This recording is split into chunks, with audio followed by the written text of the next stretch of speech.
Welcome to New England Donor Services 2025 Virtual Donor Remembrance Ceremony. My name is Alexandra Glazier, and I am the President and CEO of New England Donor Services. The mission of NEDS is to save and heal lives through organ and tissue donation, and we are truly privileged to do this work, to see the best of humanity in the most difficult of circumstances. The ability of donors and their families to help those they do not know but know are in need reminds us how we are all ultimately connected to one another. It is truly humbling to bear witness to donation as a shining example of altruism in action. Thank you for spending this time with NEDS and for sharing your loved one's legacy with us. It is through their gifts of organ, tissue, and eye donation that the lives of many people have been saved, improved, and healed, as transplant has the potential to renew health and restore hope to those in need. In addition to honoring the donors today, we had the opportunity to hear recipient stories, which demonstrate just how strong of an impact the gift of donation can have on a life. Also, let us not forget that behind each recipient are those who love and care for them, and they too benefit from the gift of donation. Thank you again for your kindness and generosity in supporting the gift of donation. It is our hope that you find comfort and peace through this ceremony. I would like now to introduce Kelly Green, Manager of Aftercare Services. Thank you, Alex, and thank you all for joining us today as we remember your loved ones who offered hope to others. They are and always will be rooted in our hearts. As their gifts continue to live in others, we take this time to celebrate the life and healing that their legacy left. I have the privilege of leading our dedicated and compassionate Aftercare Services team, whose mission is to honor the legacy of donors, support families and recipients, provide opportunities for story sharing, and create pathways for connections. An unknown author wrote, "In the garden where love took root, through life's fierce journey, your greatness grew. You stood for truth, faced battles unseen, a spirit strong, a love that's keen. Your love, a force so pure and true, a great person through and through. Though you're gone, your memory stays, the garden's strength through darkest days. We'll honor your life, your memory hold, a love unwavering, a story untold. Our dear one forever near, the garden's strength in memory clear." We have the unique experience to continue to carry the light our loved ones brought to this world and hold it in the roots of our love for them. We also have this community where these roots intertwine. We gather today to remember the profound legacy our loved ones leave behind and to hold each other in our own grief and sharing of our own memories. At this time, I am honored to introduce a member of the Aftercare team, Chaplain Katie Dalton, who will lead us in a blessing. Katie? Thank you, Kelly. Let us begin by taking 3 slow breaths to ground us in this moment.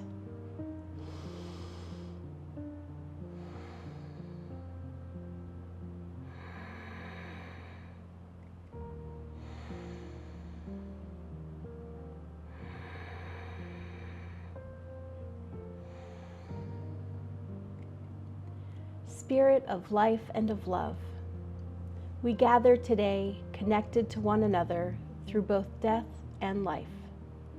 Be with each of us as we spend time holding the nourishing memories of our loved ones and celebrating the life they continue to give through their most generous gifts. For those who shared their corneas, allowing others to see, you are rooted in our hearts. For those who gave their skin, helping others to heal, you are rooted in our hearts. For those who shared their organs, freeing others from the grip of death, you are rooted in our hearts. For those who gave their muscles and bones, helping others to move again. You are rooted in our hearts. For those who shared their veins, restoring vital blood flow to others. You are rooted in our hearts. For those who gave their valves, allowing hearts to mend. You are rooted in our hearts. For those who gave to research, helping countless lives beyond their own. You are rooted in our hearts.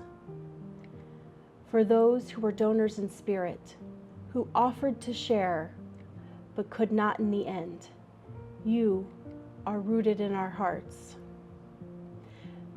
May their memories be a blessing, offering each of us nourishment to carry them forward in how we live our lives, in how we share our love with one another, and in how we support each other through our grief. May they be rooted in our hearts forever, and may we always continue to grow from the nutrients of love they left behind. Amen. Thank you for that beautiful blessing, Katie. We will now light 5 candles in honor of your loved ones. This practice is rooted in our decades of remembering our donors and their families. May you feel the support of the wider community of donor families as we light a candle for grief, a candle for courage, a candle for memories, a candle for love, and a candle for hope. This candle represents our grief and pain having lost you.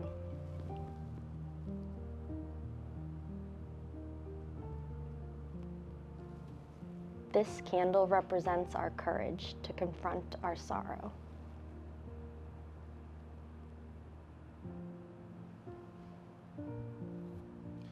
This candle is for our memories, for the times we laughed and the times we cried.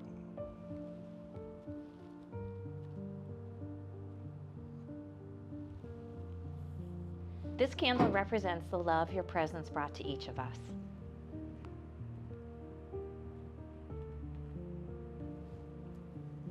This candle represents the light of hope that our memories will be a source of comfort.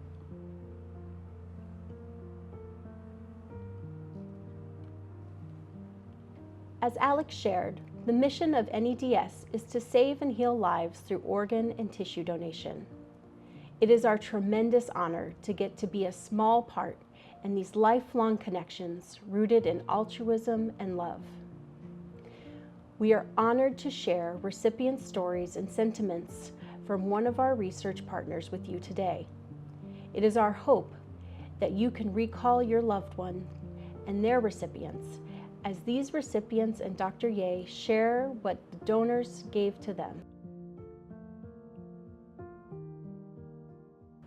My husband Brian was diagnosed with cardiomyopathy in 2007. Until 2014, his condition was treated successfully with medication, a change in lifestyle, and diet. In October 2014, Brian was in end-stage heart failure. He was implanted with a left ventricular assist device as a bridge to a heart transplant. We waited 16 months for that special call from doctors that they had a heart for him.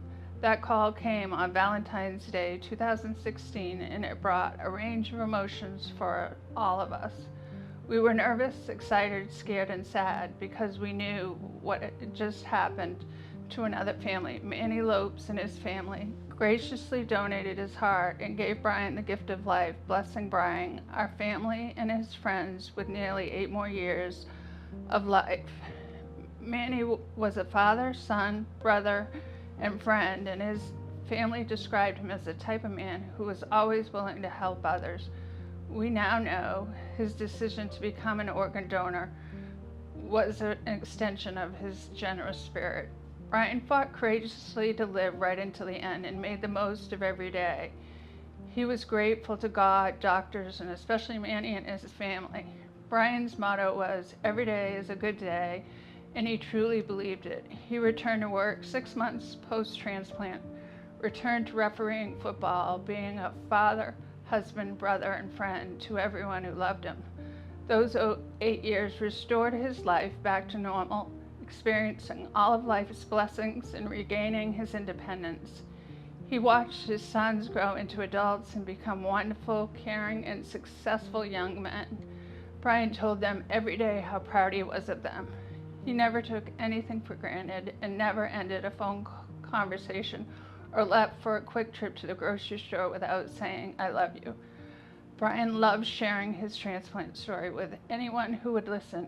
He received his heart on Valentine's. He would always say, "Best Valentine's Day gift ever." He hoped that coincidence would help promote organ donation and raise awareness. We often joked that none of his organs would be viable, but he remained an organ donor in his health care directives just in case. Brian's health started to decline steadily in 2023, and we lost Brian suddenly in February 2024. We were all devastated. Brian and I always dreamed of growing old together. On that sad day, I was contacted by New England Donor Services.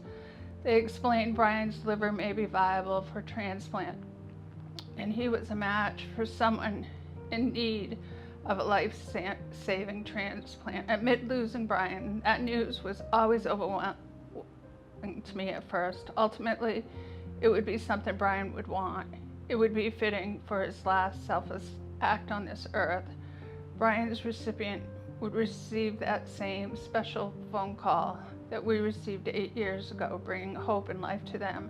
And Brian's story would have a new chapter to be shared, inspiring others to be organ donors. Brian would be proud to know another man's life was saved and his quality of life restored. That does bring us a little bit of peace each day. A selfless act of love and kindness. Organ donation is truly a gift. Hello, my name is Mark DeFilippis. I'm the Vice President of Tissue Operations at New England Donor Services. And I've worked here for almost 21 years, and I'm also a tissue recipient. I'd like to share my story with you today. I've always had an active lifestyle and played various sports throughout my life. But through adulthood, one sport that stuck with me was ice hockey. My original injury occurred while playing hockey about 25 years ago when I ruptured my ACL. This required surgery, and I had a procedure involving my hamstring to take the place of that ruptured ACL, which is called an autograft. Did very well for about 20 years, and I returned to all the activities that I loved. And in late 2021, it was a normal Wednesday night, and I went to play in my hockey league that evening. I made a quick turn, and I felt that all too familiar pop in my right knee, and I knew exactly what that meant. I blew my knee out again. I knew that I would likely need surgery again to repair my knee, and I wasn't sure if I'd be able to return to those activities that I love to do, much less do things without pain or knee instability. To be honest, I think I was more nervous about the consequence of letting my wife know that I injured myself. Once I got over that, I consulted with my orthopedic surgeon, had an MRI, which subsequently revealed exactly what I already knew. I ruptured my repaired ACL. During that discussion with my surgeon, he said that the best course for me would be to use a donated tendon to repair my knee. I had a discussion with him and let him know what I did for work and how familiar I was with the process, and that I was confident that I would have a positive outcome. So during that visit, my surgeon posed a question to me, and he asked me what my expectations were post-surgery. And I said to him to be able to do exactly what I was doing up to the point where I re-injured myself. He was confident that he would be able to get me there, and I had surgery in November of 2021, and it was successful. But the hard work started there, and it was certainly more difficult to rehab as a 51-year-old than it was a 30-year-old. After a couple of minor setbacks, I was able to rehab my knee to the point where I'm able to do all the things that I love to do, like travel, golf, as well as many other outdoor activities. But the most meaningful part to me was I was able to return to the ice, which is my happy place. Having a unique perspective on donation. This gift that I was given makes me even more grateful to my donor family, and I'm always amazed by their strength of the families that we interact with on a day in and day out basis. To see beyond their grief and to think of others is a testament to their strength. I certainly think about my donor and their family, as well as the impact it had on my life. I would just like to express my gratitude again. I was able to write my family personally and express the impact it's had on my life. I continue to be humbled, and I feel privileged that I'm able to work and do this work every day. Thank you from a grateful recipient. Jesse's story.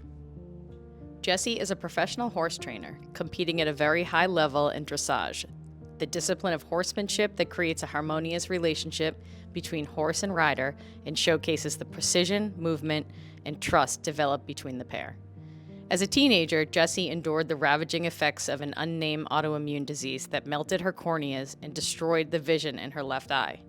She underwent an emergency corneal transplant at age 20, which restored her vision and allowed her to attend law school and continue to enjoy horses and riding.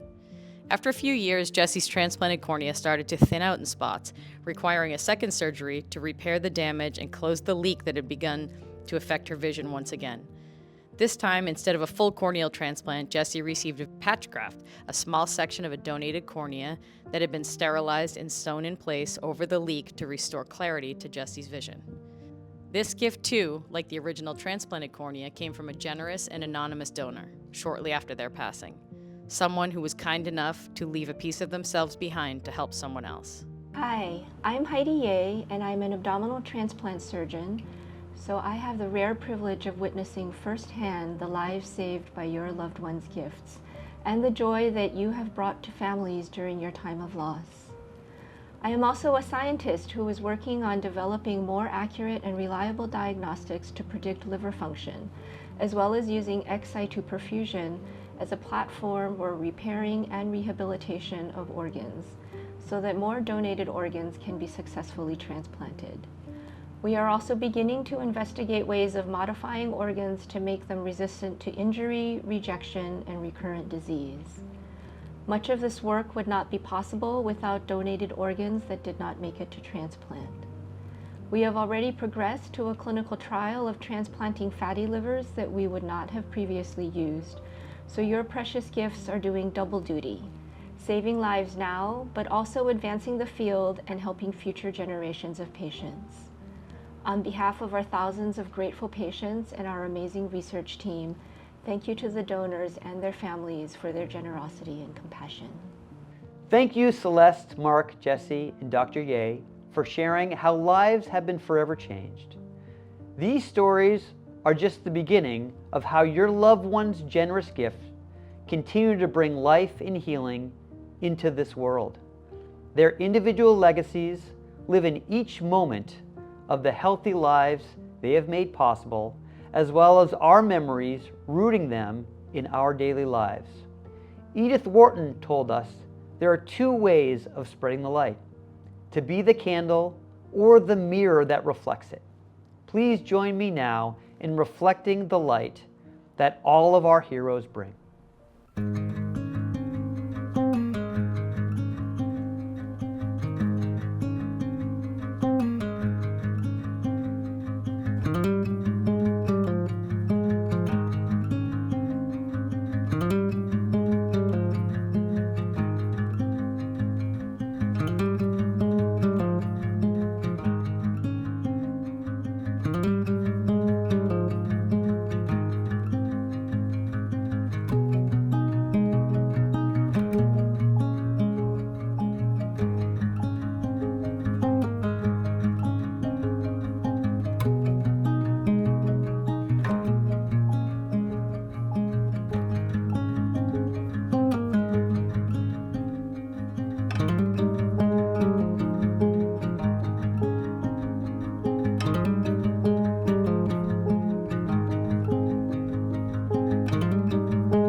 We are so very grateful for each of these donors as well as all our donors.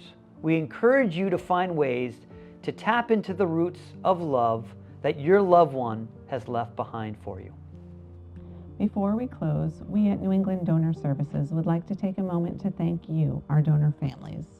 We are thankful for all that you do to show others that donation saves lives. Thank you for the many ways you choose to support this organization. Thank you for allowing us to be a small part of the beautiful legacy that your loved ones have left behind. Thank you.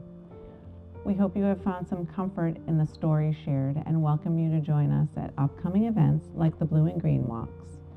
Those that we honor and celebrate today have left a profound, life-saving, and healing legacy. NEDS staff is honored to have had the opportunity to remember your loved ones during this program. They will remain rooted in our hearts forever. Wishing you all peace and comfort. Please visit our website for grief resources, ways to connect, or to create an online tribute in honor of your loved one. Simply scan the QR code on the screen or visit caringconnectionsneds.org. Thank you.